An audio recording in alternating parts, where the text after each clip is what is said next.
Amigos da Local TV, canal 25 da NET, estamos aqui hoje para uma nova edição do programa Cenário. E hoje a nossa convidada vem de longe, vem de Juiz de Fora, onde ela é professora na Universidade Federal. É a professora Maria Cláudia Bonadio,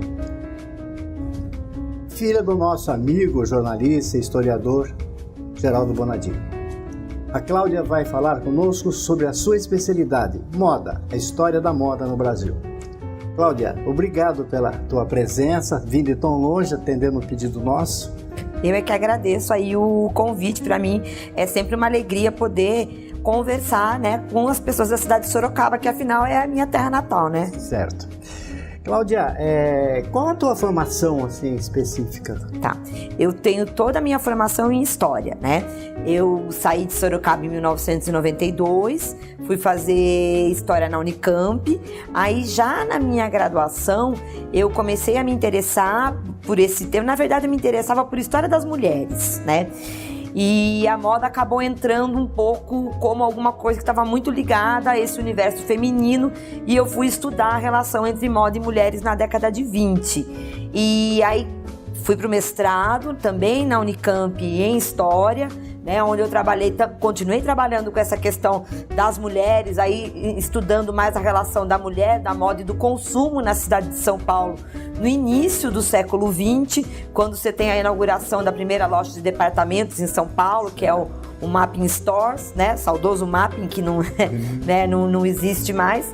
E depois o doutorado também, né, na Unicamp, e aí que eu fui estudar essa questão da publicidade de moda, arte, cultura nos anos 60, né? E, enfim, recentemente concluí o meu pós-doutoramento no Museu Paulista, que também está muito ligado a essa questão da história, aí estudando mais a questão da moda no museu, né? Como é que, quando a moda interessa para o museu, por que ela vai para o museu ou não, etc e tal. E desde 2004 eu sou professora de História da Moda, né? Eu trabalhei por 9 anos no Senac em São Paulo. Né? Isso. E desde 2013 eu estou em Juiz de Fora, na Universidade Federal de Juiz de Fora. Você falou em moda, você falou em mulher, e a moda dos homens? Também é muito importante, né? É que, de fato, a gente tem uma ideia historicamente construída, que moda é coisa de mulher, Culturalmente. Né? Culturalmente. Quem se importa, quem deve se importar com a moda é a mulher. Isso vem muito aí, né, do século XIX, quando você tem, logo após a Revolução Francesa, né, que você tem o surgimento dessa burguesia, né, desse homem que ele é entendido como bem-sucedido quando ele é um homem de negócios e não pela roupa que ele está ostentando. É o machismo, né?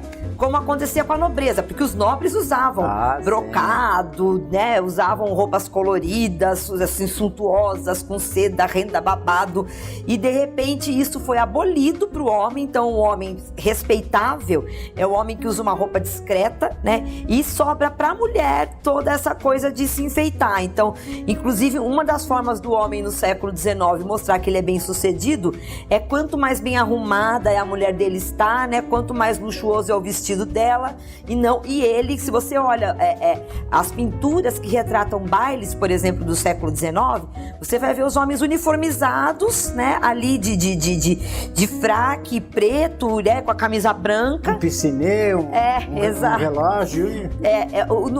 No homem tá nos detalhes, né? Mas eu costumo dizer o seguinte, que tem uma historiadora, na verdade uma socióloga, né, brasileira já falecida, que é a Gilda de Mello Souza, que fez um livro sobre moda no século XIX, e ela conta o seguinte, que essa ideia de que o homem abandona completamente a vaidade não é correta, porque quando você vê as fotografias do século XIX, é aqueles bigodes bem arrumados, é um cavanhaque. Isso mesmo. Então é verdade que ela sai da roupa, né? Claro que o terno deve ser um terno bem cortado, a camisa deve ser uma boa camisa, mas ela tá nos detalhes. O homem não abandona completamente, né, aí a boa aparência, só que muda o foco. foco, não é mais a roupa em si, mas esses detalhes, né? E tem a questão do comportamento, quer dizer, de nada adianta você ser um homem bem vestido e não saber se portar, né? Não saber que horas que você tira o seu chapéu, como é que você maneja a sua bengala. Como que beija a mão da...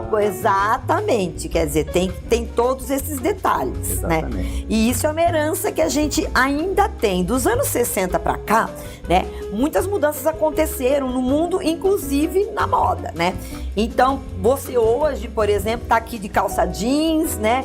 Que é uma coisa que talvez, se a gente estivesse gravando esse programa em 1950, não seria... 60 também. 60 também, não seria possível, porque é mais nos 70, né? Que a calça jeans vai entrar, ainda assim ela entra muito para as profissões mais liberais, né? Então, os jornalistas, por exemplo, têm um dress code mais à vontade, mais liberado, porque eu costumo brincar, né, que se o gerente de banco, hoje em dia, se ele costuma usar uma roupa mais alinhada, né, um reitor de universidade, ele tem que usar um terno, né, um administrador de empresa que tem que usar o terno, ele pode usar o terno. Agora, não é porque você tem uma maior permissividade no vestuário do dia a dia que se ele chegar lá de camiseta, né, e bermudão para trabalhar, isso já não é possível. Então, também os homens nas horas de lazer podem usar o que bem entenderem, mas para o trabalho existem algumas normas, sobretudo para esse trabalho mais executivo, né?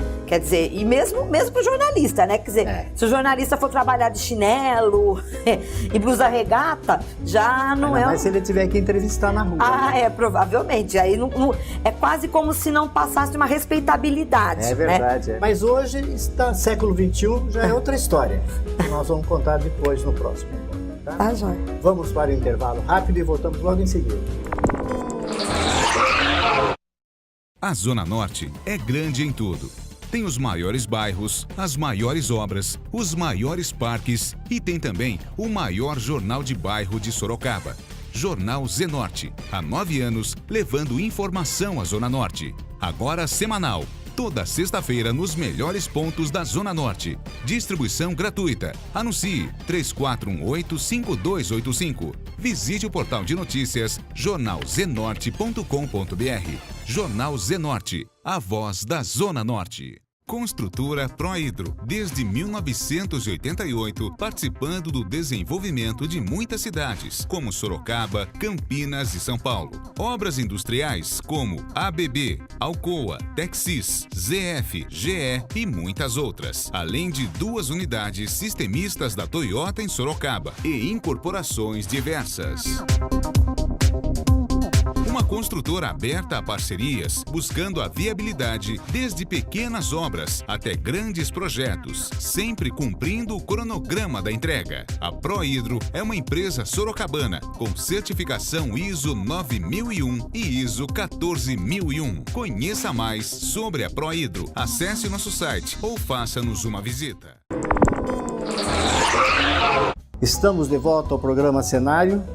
E hoje está ouvindo a Maria Cláudia Bonadio, que falando sobre a sua especialidade, a moda. Maria Cláudia, a gente estava falando da moda do homem, da moda da mulher, e nós chegamos ao século XXI. É outra história, não é? Mesmo em termos de mulher, principalmente em termos de homem. O homem hoje está entrando até no salão de beleza.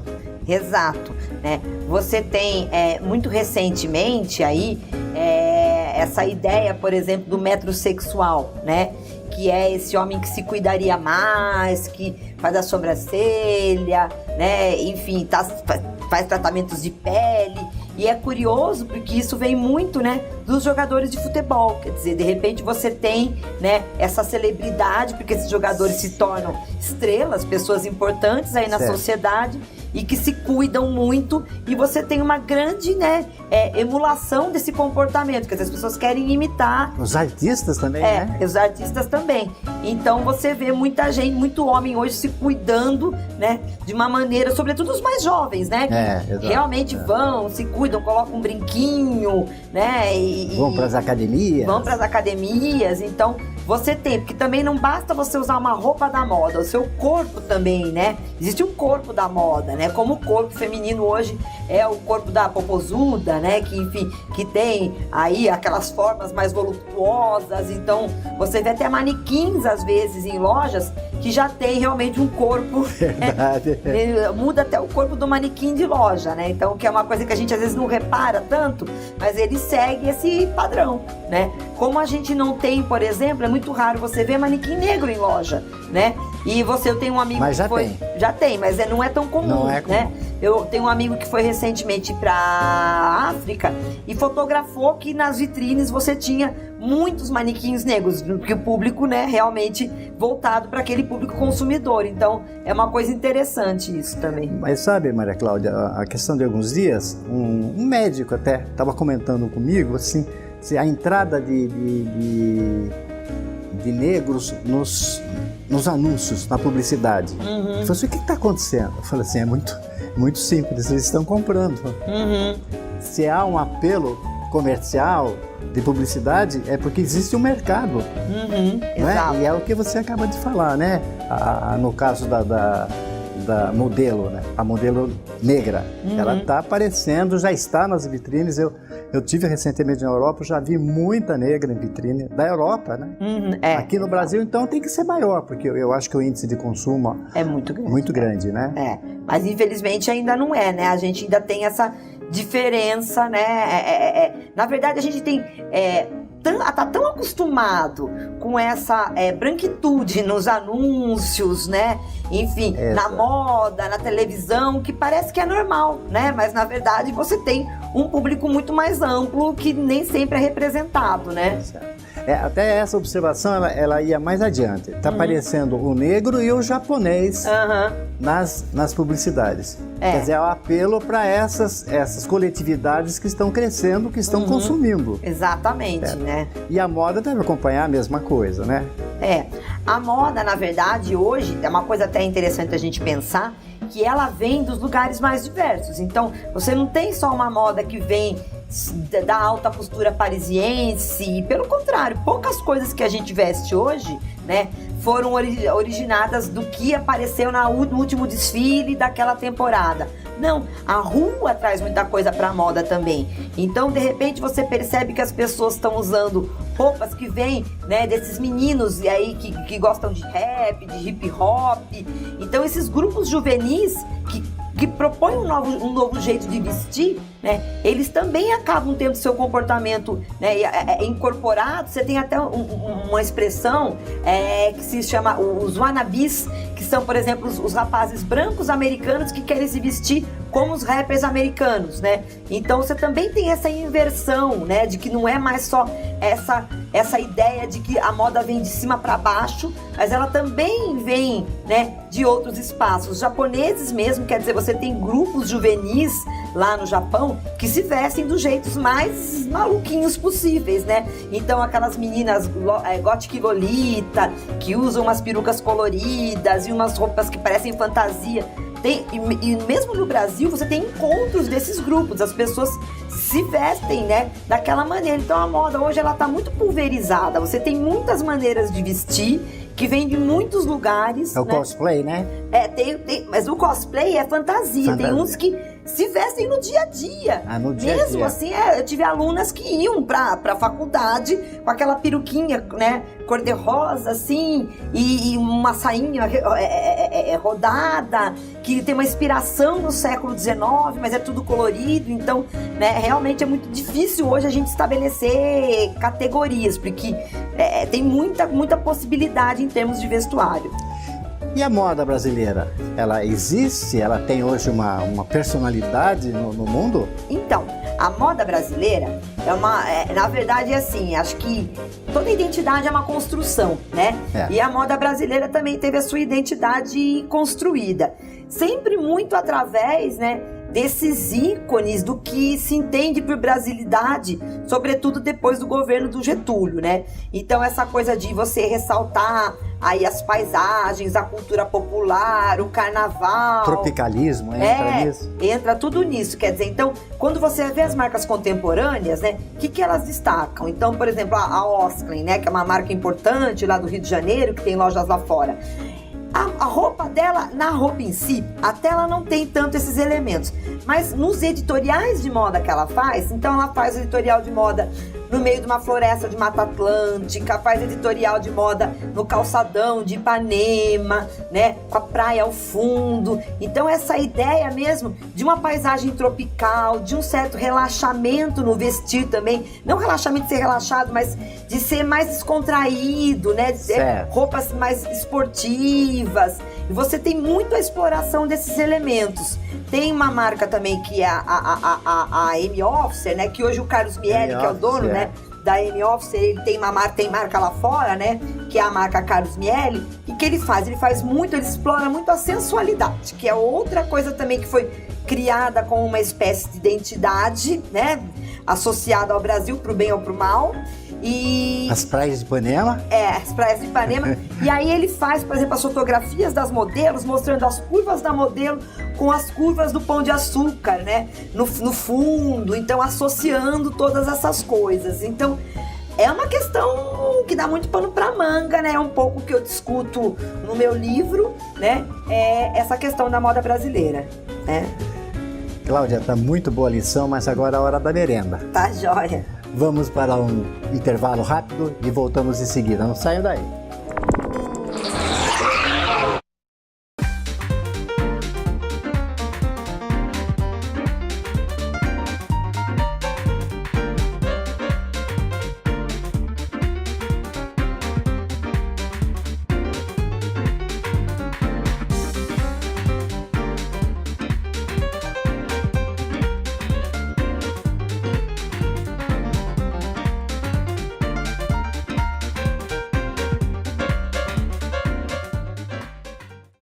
A Casa Grande oferece a Sorocaba e região tapetes e cortinas que transformam e dão todo o estilo que a sua casa precisa.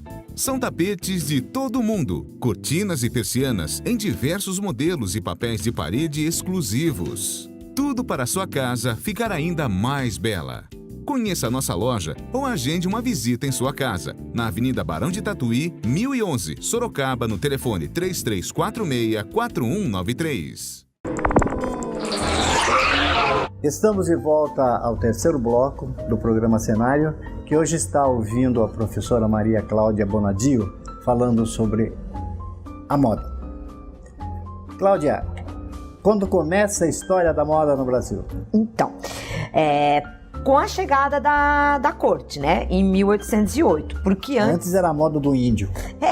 Porque na verdade a gente não tinha aqui imprensa, que é uma coisa importantíssima para difundir a moda, certo. Espaços de sociabilidade, espaço de sociabilidade era restrito à igreja e não tinha um contato tão próximo assim, né, ali com a metrópole. Então, na hora que vem toda aquela nobreza, eles querem ter aqui aquilo que eles tinham em Portugal. Então, é aí que o comércio de moda vai se desenvolver, porque também não podia fabricar, né, tecidos aqui, uma série de coisas. Então, realmente é com a instalação da corte que a gente passa a ter uma cultura de moda mais intensa no Brasil, né?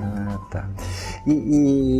Então é com Dom João VI que também começa a moda no Brasil, então. A moda no Brasil, mas a moda brasileira, né? Porque aí a gente tem uma diferença, né? É uma coisa... Porque essa vem da Europa. Vem da Europa, essa vem da Europa. A gente começa a ter uma preocupação com identidade de moda no Brasil na metade do século XX, né? Porque até então... O que você tinha, por exemplo, assim, eram as cronistas de moda nas revistas que se preocupavam com a adequação climática, porque a moda vinha de fora, então para você não usar aquilo que tá usando no inverno da Europa no verão aqui. Essa era uma preocupação. Mas você começa a ter uma preocupação maior realmente, né, em questões de identidade na década de 50. Uma primeira iniciativa importante a respeito disso é um desfile chamado Moda Brasileira, que o Pietro Maria Bardi vai fazer lá no MASP, né, em 1952. Certo. E ele vai convidar uma série de designers é importante isso aí para criar uma coleção inspirada no Brasil, com tecidos brasileiros, e aí vai colocar os nomes nas coleções do tipo assim, carambola, jangada, Iguaçu, vai usar palavras indígenas, né? E vai buscar realmente criar alguma coisa que ele pensava que a gente podia fortalecer a identidade da moda brasileira, como tinha fortalecido a ideia da arquitetura brasileira, né? E mais anteriormente da poesia. Exato. Que trocaram o sabiá pelo rouxinol, né? Então, quer dizer, ele tenta trazer um pouco isso, mas é uma iniciativa isolada, ele é taxado como um maluco, né? Assim, acontece esse desfile, as roupas são produzidas no MASP, dentro de uma oficina que eles têm lá, né? E é patrocinado pelo Mapping, né? que eles conseguem também. A roupa vai ser vendida no Mapping, mas isso fica assim, de 52 até 1960, que é quando, né, o Livio Rangan, que era um italiano que se naturalizou depois no Brasil, vai assumir a publicidade da Rodia no Brasil. Nesse ínterim a gente não tem mais muita coisa importante, né? E aí o Livio Rangan, né, que é o que eu conto no meu livro, ele vai criar uma série de campanhas publicitárias que vão buscar dizer, olha, agora a gente tem uma moda brasileira. E essa moda brasileira, você só vai conseguir chegar nela através aí dos tecidos que são produzidos com os fios da Rodia. Porque a Rodia, ela estava no Brasil desde 1919, desde o final da década de 20, produzindo tecido. Ela vem para o Brasil para fazer lança-perfume, porque eles já tinham lançado isso na Europa e não deu muito certo. E aqui foi um sucesso. No carnaval, isso, né? E aí eles começam a produzir também, trazem a divisão têxtil. E aí, em 1955, eles conseguem obter as patentes do nylon, né, para produzir nylon e fios sintéticos de um modo geral aqui no Brasil. E isso o mercado não estava aceitando com muita facilidade. E aí que vem a jogada publicitária, porque eles vão começar a fazer editoriais de moda que vão se chamar Brazilian Nature, Brazilian Style, Brazilian Look, com essa ideia de que com esses tecidos você tem uma moda brasileira internacional. E nas campanhas eles vão falar assim, essa é a alta costura franco-brasileira, quer dizer, eles vão tentar o tempo todo dizer que uma ligação. E para isso eles vão convidar artistas plásticos, né? Que vão, por exemplo, a primeira coleção que eles fazem, eles lançam uma coleção anualmente, é a coleção café. É toda estampada com grãos de café, né? Assim, motivos associados ao café. E para isso eles vão convidar Aldemir Martins, Fernando Lemos, uma série de artistas plásticos também que criam essas estampas. Então a ideia é dizer assim, olha, é uma moda com cara de Brasil, de qualidade, porque você tem essas estampas feitas pelos artistas plásticos e o editorial de moda todo fotografado em Paris e divulgado na revista O Cruzeiro. E isso, assim, durante meses, a revista O Cruzeiro vai publicando uma coisa ou outra. Então agora partiu a caravana, né, para Paris. Chegou em Paris a caravana. Que nem a gente acompanha a seleção brasileira. Isso, exatamente, fazendo que aquilo seja notícia o tempo todo, né? Certo. Fora isso, a Rodia vai passar a fazer desfiles na Fenite. A Fenite tinha começado em 1958, não tinha sido um grande sucesso de público, e a Rodia faz show desfile na Fenite. O que eles fazem? Então eles vão levar, por exemplo, para a Fenite, Caetano Veloso, Gilberto Gil, Gal Costa, Rita Lee, tem a apresentação musical, depois tem um desfile. Apresentação musical e desfile. Então é entremeado, né? A música com o desfile. E aí o público vai, porque era vendido ingresso para a Fenite, vai em massa. E a Rodia acaba, né, trazendo muito essa ideia para o grande público, tanto através das revistas, que eles vão publicar anúncios, vão fazer o que eu chamo de publi editorial de moda, que é um editorial de moda pago, né? Mas que parece que é o editor. Hoje vem aquele anúnciozinho, né, dizendo que é anúncio. Mas na década de 60 não vinha, né? Cláudia, se você contar toda a história da moda, ninguém vai ler teu livro. Tá joia. Então, vamos falar um pouquinho do livro que você vai lançar aqui em Sorocaba. Isso. Né? Você não lançou aqui ainda. Ainda não lancei. Falar alguma coisa a respeito da moda e publicidade, né? É um livro que você já lançou. Isso. A nível nacional, e hoje você vai lançar em Sorocaba. Fala um pouquinho desse livro. Então, eu conto um pouco essa história da Rodia, né? Falando um pouco como, na verdade, você nos anos 60 tem uma mistura entre moda, arte, cultura, né? E isso vai impulsionar muito essa ideia do que seria essa moda brasileira, né? Muito apoiada nas paisagens, muito apoiada nessas coisas do Brasil, por exemplo, o café que eu mencionei, né? Que já era nosso principal produto para exportação, então nada melhor do que associar a moda brasileira a esse produto para fazer de conta que ela também era uma moda para exportação. Verdade. Né? E isso tudo, então, a gente encontra no seu livro, que será lançado em Sorocaba a partir do dia... O livro já está nas livrarias, né? Mas eu vou dar uma palestra aqui no dia 17 de abril, às 8h30 da manhã, na Uniso. Né? Então aí a gente vai fazer um lançamento logo depois da palestra e está todo mundo convidado. Tem um tema específico a palestra? Eu vou falar mesmo sobre a moda brasileira nos anos 60. Ah, então tá bom. Tá, Maria Cláudia, muito obrigado pela aula que você nos deu aqui hoje. Foi muito interessante a gente conhecer. A gente viu isso, mas não entendeu. Né? Hoje a gente sabe o que aconteceu, como é que aconteceu e que isso daí é história da moda. Tá, joia, eu que agradeço. Tá. E assim nós encerramos uma entrevista aqui com a Maria Cláudia sobre a moda no Brasil. Aliás, uma entrevista muito interessante. Muito obrigado a todos pela participação e até a próxima semana, se Deus quiser.